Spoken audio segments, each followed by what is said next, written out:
যাদের হৃদয়ে আছে আল্লাহর ভয়, তারা কভু পথ ভুলে যায় না। আল্লাহর প্রেম ছাড়া এই দুনিয়ায় কারো কাছে কোনো কিছু চাই না। যাদের হৃদয়ে আছে আল্লাহর ভয়, তারা কভু পথ ভুলে যায় না। আল্লাহর প্রেম ছাড়া এই দুনিয়ায় কারো কাছে কোনো কিছু চাই না। রাতের আধারে যারা সিজদাতে রয়, দু চোখের অশ্রুতে নদী যেন বয়। রাতের আধারে যারা সিজদাতে রয়, দু চোখের অশ্রুতে নদী যেন বয়। ছলনার হাত ছানি যতই আসুক, ছলনার হাত ছানি যতই আসুক, পিছনে ফিরেও তাকাই না। যাদের হৃদয়ে আছে আল্লাহর ভয়, তারা কভু পথ ভুলে যায় না। আল্লাহর প্রেম ছাড়া এই দুনিয়ায় কারো কাছে কোনো কিছু চাই না। এজন্যই আল্লাহ রাব্বুল আলামিন বলেন, কোরআন যারা আঁকড়ে ধরবে তারা উভয় জাহানের সফলতা পাবে। বলতেছিলাম দুনিয়ার মুসলমান, আল্লাহ রাব্বুল আলামিন আপনাকে আমাকে কোরআন দিয়ে বড়ই দামি বানাইছেন। এজন্যই আল্লাহর নবী সাল্লাল্লাহু আলাইহি ওয়াসাল্লাম বলেন, কোরআন মানলে জান্নাতি, না মানলে জাহান্নামী। ও দুনিয়ার মুসলমান ভাইয়ার, আল্লাহর নবী সাল্লাল্লাহু আলাইহি ওয়াসাল্লাম জানিয়ে দিলেন, কোরআন মানলে জান্নাতি, না মানলে জাহান্নামী। ও দুনিয়ার মুসলমানেরা, কোন সেই কোরআন মানবা যেই কোরআনের জন্য আল্লাহর নবী সাল্লাল্লাহু আলাইহি ওয়াসাল্লাম উহুদের ময়দানে ধাক্কানা শহীদ হয়েছেন। 70 জন সাহাবী শহীদ হয়েছেন উহুদের ময়দানে। ও দুনিয়ার মুসলমান, আল্লাহর গোলাম, আল্লাহ রাব্বুল আলামিন যারা দিলেন দুনিয়ার মধ্যে থেকে আমি মালিকের ইবাদত করবা, তাহলে তোমাদের জন্য সকল কাম তোমরা পেয়ে যাইবা। বলতেছিলাম দুনিয়ার মুসলমান, আল্লাহ রাব্বুল আলামিন 4 নম্বর পারা 4 নম্বর পৃষ্ঠা সূরা আলে ইমরানের 121 নম্বর আয়াত থেকে 25 নম্বর আয়াত পর্যন্ত মালিক জানায়া দিলেন, ওয়া ইয গাদাওতা মিন আহলিকা তুবাউবিউল মুমিনিনা মাকাইদা লিল কিতাল, আল্লাহু সামিউন আলীম। আল্লাহ রাব্বুল আলামিন বলেন, ও নবী আমার, যখন আপনি আপনার পরিবার থেকে বের হইয়া যুদ্ধের জন্য সাহাবায়ে কেরামকে আপনি সারিবদ্ধভাবে সাজাইতেছেন, এই সবগুলো আমি মালিক দেখে আল্লাহ বলেন, আল্লাহু সামিউন আলীম। আল্লাহ রাব্বুল আলামিন জানায় দিলেন, আল্লাহু সামিউন আলীম, আমি মালিক হলাম শ্রবণকারী, আমি মালিক হলাম সর্বশ্রোতা সর্বজ্ঞানী। ও দুনিয়ার মুসলমানেরা, আল্লাহর নবী সাল্লাল্লাহু আলাইহি ওয়াসাল্লামের সুন্নাহ অনুযায়ী চলার কারণে সাহাবায়ে কেরাম দামি হয়ে গেছেন। আপনি আমি যদি এই দুনিয়ার মধ্যে আল্লাহর নবীর সুন্নাহকে আঁকড়ে ধরতে পারি, আপনি আমি দামি হয়ে যাব। আল্লাহর নবীর সুন্নাহর বাহিরে কোনো কাজ করা যাবে না। বলতেছিলাম দুনিয়ার মুসলমান, উলামায়ে কেরামেরা এত দামি কেন? উলামায়ে কেরাম কি এমন কাজ করে এত দামি? একটা প্রশ্ন সকলেই করে, এজন্য একটা উত্তর হলো, আল্লাহর নবী সাল্লাল্লাহু আলাইহি ওয়াসাল্লামের দেখানো পথে চলে, আল্লাহ রাব্বুল আলামিনকে সিজদা করে, এজন্যই দামি। উলামায়ে কেরাম হেলিকপ্টারে চলে, উলামায়ে কেরাম এত এত দাওয়াত পায়, উলামায়ে কেরাম এত সম্মানের অধিকারী কেন? আবার উলামায়ে কেরামকে যদি জিজ্ঞাসা করে, উলামায়ে কেরাম বলতে সব আল্লাহ রাব্বুল আলামিনের পক্ষে থেকে দেওয়া। এজন্যই বলতেছিলাম, উলামায়ে কেরামের সঙ্গে হিংসা করে লাভ নাই। যে মালিক আপনাকে বানাইছে, ওই মালিক উলামায়ে কেরামকে বানাইছে। উলামায়ে কেরামের সঙ্গে লাগতে যাবেন ধ্বংস করে দিবে। আল্লাহ রাব্বুল আলামিনের কাছ থেকে আপনি বড় কিছু আশা করতে পারবেন না। এজন্য উলামায়ে কেরামকে দাম দিতে শিখুন। আবু জাহেল কিন্তু নবীকে দেখেছে, আবু বকর কিন্তু নবীকে দেখলো। আবু বকর নবীকে দেখে তার জন্য জাহান্নাম হারাম হয়ে গেছে, তার জন্য জান্নাত আল্লাহ রাব্বুল আলামিন দুনিয়াতে থাকতেই সুসংবাদ পাঠায়া দিয়েছে। অন্যায় মুসলমান আল্লাহর গোলাম বলতেছিলাম, আল্লাহ রাব্বুল আলামিন আপনাকে আমাকে যে কাজের জন্য পাঠাইছে সেই কাজ হলো দুনিয়ার মধ্যে কোরআনকে প্রতিষ্ঠা করা। আল্লাহ রাব্বুল আলামিন কোন জায়গায় বলেন নাই নামাজ পড়ো, আল্লাহ বলেন ওয়া আকিমুস সালাতা ওয়া আতুজ যাকাতা ওয়া আমরিদুল্লাহা কবরান হাসানা। আল্লাহ রাব্বুল আলামিন 29 নম্বর পারায় জানিয়ে দিলেন, ও দুনিয়ার মুসলমানেরা রে, আমি মালিক জানিয়ে দিলাম নামাজ কায়েম করো, যাকাত প্রদান করো। নামাজ কায়েমের কথা এসেছে কিন্তু নামাজ পড়ার কথা আসেনি। আজ তোমরা নামাজ কায়েম করে নামাজ পড়ি, এজন্যই নামাজ কায়েম করার জন্য আগে কোরআন দরকার, কথা বলেন ঠিক কিনা? আল্লাহ রাব্বুল আলামিন 15তম পারায় সূরাতুল কাহফের মধ্যে জানিয়ে দিলেন, ও দুনিয়ার মুসলমানেরা, তোমাদের জন্য 3টা শিক্ষা সূরাতুল কাহফের মধ্যে রাখলাম। 1 নাম্বার শিক্ষা হলো যুলকারনাইনের শিক্ষা। ও দুনিয়ার মুসলমানেরা বলেন যে তোমরা যাবেন সামনের দিকে নিয়ে যায়।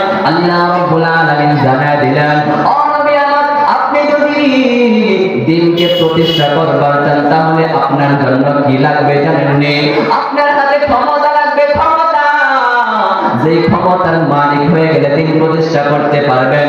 এজন্যই বলেন, ও দুনিয়ার মুসলমান ভাই আমার, আপনি আমি যদি কোরআন দিয়ে দেশ চালাই তাহলে দেশের মধ্যে আর অশান্তি থাকবে না, দেশের মধ্যে আর রাহাজানি থাকবে না, দেশের মধ্যে আর সুদ থাকবে না, দেশের মধ্যে আর ঘুষ থাকবে না, আর দর্শন থাকবে না। ও দুনিয়ার মুসলমান আল্লাহর গোলাম, এজন্যই বলতেছিলাম আল্লাহর নবী সাল্লাল্লাহু আলাইহি ওয়াসাল্লাম কোরআন দিয়ে দেশ চালাইছেন। আল্লাহর নবী সাল্লাল্লাহু আলাইহি ওয়াসাল্লাম কোরআন দিয়ে দেশ চালানোর কারণে যেই মক্কার মধ্যে জাহিলিয়াতের যুগের মধ্যে কন্যাকে জবাই করা হতো, কন্যাকে জীবিত দাফন করা হতো, সেই সমাজটাকে প্রতিষ্ঠা করেছেন শুধুমাত্র কোরআন দিয়া। এজন্যই বলি কোরআন ছাড়া আর কোনো কিছু এই সমাজের মধ্যে থাকলে দুর্নীতিকে রোখা যাবে না, মুসলমান সুদকে রোখা যাবে না, ঘুষকে রোখা যাবে না, ধর্ষণকে রোখা যাবে না। এজন্যই কোরআন থাকতে হবে সংসদে, কথা বলেন ঠিক কিনা? এই দুনিয়ার মুসলমান বলতেছিলাম, আল্লাহর নবী সাল্লাল্লাহু আলাইহি ওয়াসাল্লাম কোরআন দিয়ে রাষ্ট্র চালনা করে, আর কোন দুর্নীতি মদিনার বুকে হয় নাই, মক্কার বুকে হয় নাই। এজন্যই কোরআনকে যদি আপনি আমি ওই সংসদের মধ্যে রাখতে পারি তাহলে আপনার আমার সমাজ থেকেও অন্ধকার দূর হয়ে যাবে। ও দুনিয়ার মুসলমান, এজন্যই বলতেছিলাম এই কোরআনের জন্য আপনাকে আমাকে জীবন দিতে হবে, আল্লাহর পথে জান দিতে হবে, মাল দিতে হবে। কোরআনকে সংসদে যদি দিতে হয়, আপনার আমার যদি জীবন চলে যায় তারপর জীবন দিতে হবে, আল্লাহর পথে শহীদ হতে হবে। হানজালার মতো শহীদ হবে। যদি শহীদ হতে চান তাহলে হানজালার মতো শহীদ হন, মালিকের দরবারে দাম পাবে। আপনি আমি কোরআন সুন্নাহর বাইরে চলার কারণে আজ রাষ্ট্রের মধ্যে অশান্তি, আজ রাষ্ট্রের মধ্যে রাজধানী, আজ রাষ্ট্রের মধ্যে খুনাখুনি, হানাহানি, মারামারি। ও দুনিয়ার মুসলমান, আমি একটা কথা স্পষ্ট ভাষায় বলে দিতে চাই, এই দুনিয়ার মধ্যে যতদিন পর্যন্ত কোরআন থাকবে না ততদিন পর্যন্ত আপনি দুর্নীতি বন্ধ করতে পারবেন না। এজন্যই আপনি আমি ধান দিয়া দেশ চালাও দেখেছি, আপনি আমি নৌকা দিয়া দেশ চালাও দেখেছি, দুর্নীতি বন্ধ করতে পারি না। এই দুনিয়ার মধ্যে বাংলার জমিনে রাষ্ট্রীয় ভাবে ওলামায়ে কেরামকে মঞ্চে দিতে হবে, ওলামায়ে কেরামকে সংসদে দিতে হবে, ওলামায়ে কেরামকে রাজনীতিতে দিতে হবে। আপনি আমি যদি ওলামায়ে কেরামকে রাজনীতিতে দেই, রাজনীতির মঞ্চে যদি আপনি আমি ওলামায়ে কেরামকে দেই তাহলে দেখবেন পরের দিন আর দুর্নীতি থাকবে না। এজন্যই অনেকে বলতে পারেন কে চালাবে দেশ, আমি বলি এই বাংলার জমিনের মধ্যে এমন ওলামায়ে কেরাম আছেন যারা দেশ চালাতে গেল এরকম একটা পুরো পৃথিবী চালানোর মতো শক্তি রাখে। প্রিয় উপস্থিতি, এজন্যই বলতে চাই ওলামায়ে কেরামের মধ্যে আল্লামা মামুনুল হক, আল্লামা ডাক্তার আবু খালিদ মিজানুর রহমান আজহারি, শুধু তাই না আরো বড় বড় ওলামায়ে কেরাম যারা আছেন, সাইয়েদুল মুনাই স্কলার হলো আবুল আদনান ভাই, যিনি বলেন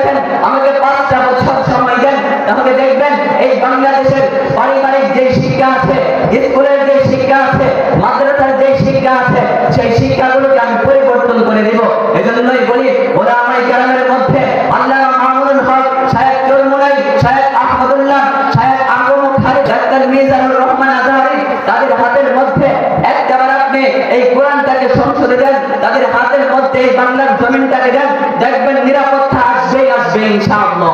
এজন্যই বলতে চাই দুনিয়ার মুসলমান এই ওলামায়ে কেরামের হাতে যদি আপনি কোরআন দেন, তাহলে পরের দিন আর এই বাংলার জমিনে রাজনীতির মঞ্চে যাওয়ার পর পরের দিন আর এই বাংলার জমিনে দুর্নীতি থাকবে না, পরের দিন আর রাজনীতি থাকবে না, পরের দিন আর সুদ থাকবে না, পরের দিন আর ঘুষ থাকবে না, পরের দিন আর দুর্নীতি থাকবে না, পরের দিন আর ধর্ষণ থাকবে না। কথা বলেন ঠিক কিনা?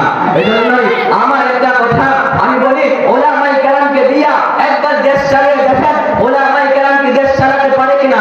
যদি মনে করেন ওলামায়ে কেরাম দেশ চালাতে পারে না, তাহলে ওলামায়ে কেরামকে আপনারা বরখাস্ত করবেন। কমসে কম একটা বারের জন্য হলেও 5টা বছরের জন্য ওলামায়ে কেরামকে এই বাংলার জমিনের মধ্যে দিয়ে দেখেন ওলামায়ে কেরাম কেমন ভাবে দেশ চালায়।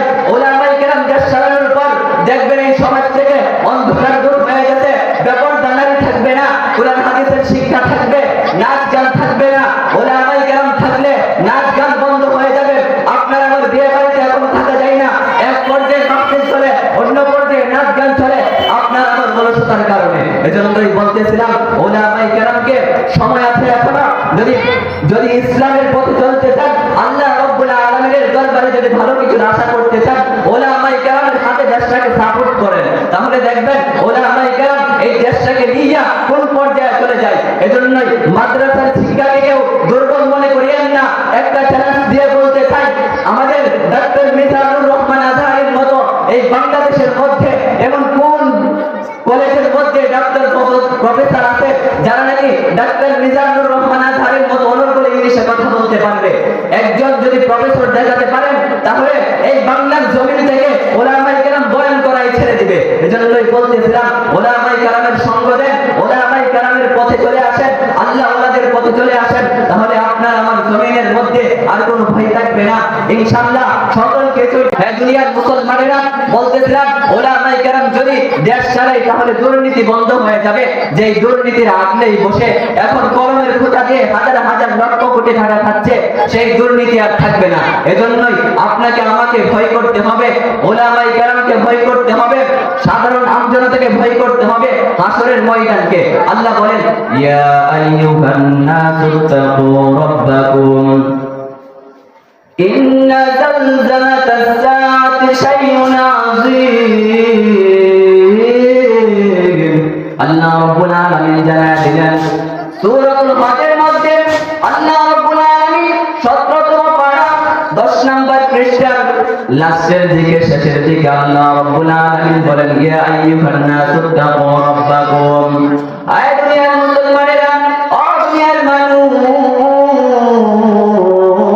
ইয়া আইয়ুহান নাসু তাকু রাব্বাকুম, তোমরা তোমাদের প্রতিপালককে ভয় করো। ইন্না জালজালাতাস সাআতি শাইউন আযীম, যেদিন আসবে মহা এক চমক আসবে, যেদিন মহা এক বিপ্লব চলে আসবে, যেদিন মহা এক প্রবণ চলে আসবে, যেদিন মহা এক প্রবণ চলে আসবে। আল্লাহ রাব্বুল আলামিন বলেন ও দুনিয়ার মুসলমানেরা, আমি মালিক জানাই দিলাম একদিন কিয়ামত হয়ে যাবে, কিন্তু তার ভয়াবহতা কেমন হবে জানোনি?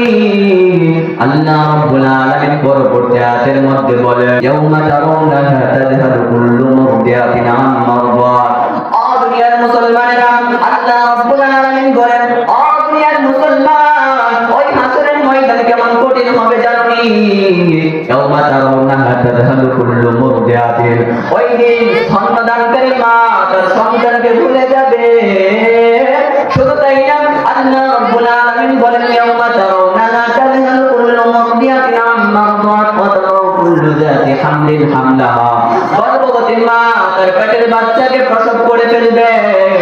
ও দুনিয়ার মুসলমান, ওই দিনের ভয় করো, সেদিন মা তার সন্তানকে ভুলে যাবে, স্তন্যদানকারী মা তার সন্তানকে ভুলে যাবে। শুধু তাই না, যে গর্ভবতী মাকে সেই মা তার সন্তানকে প্রসব করে ফেলবে। শুধু তাই না, আল্লাহর নবী সাল্লাল্লাহু আলাইহি ওয়াসাল্লাম বলেন ওই দিন মানুষদেরকে আপনি দেখতে পাবেন, আল্লাহ জানায় দিলেন সুকারা ওয়া মা হুম বিসুকারা। আল্লাহ বলেন ওই দিন মানুষদেরকে দেখতে পাবেন পাগলের মতো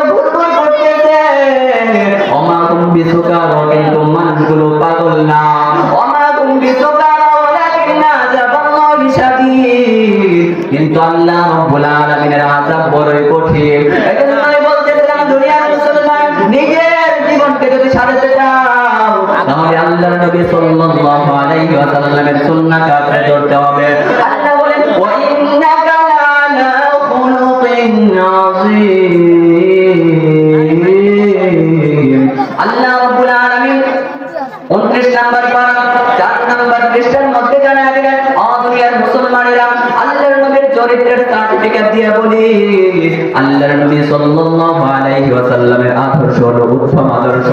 এজন্যই আপনাকে আমাকে আল্লাহর নবীর আদর্শকে মানতে হবে। যেই নবীর আদর্শের মধ্যে এত মজা, উলামায়ে কেরামের সম্মান পাই শুধু নবীর আদর্শের জন্য। আল্লাহর নবীর আদর্শে ফিরে আসুন, আপনার আমার জীবন সফলকাম হয়ে যাবে। ও দুনিয়ার মুসলমানেরা, আল্লাহর নবী সাল্লাল্লাহু আলাইহি ওয়াসাল্লাম হলেন দুনিয়ার আইডল। আপনি কাকে আইডল মানতেছেন? আপনি কাকে আইডল হিসেবে পেয়েছেন? আল্লাহর নবীর সুন্নাহকে মানতে পারলে জীবনে সফলতা চলে আসবে। ও দুনিয়ার মুসলমানেরা, এজন্য এই কিয়ামতের দিনকে ভয় করুন।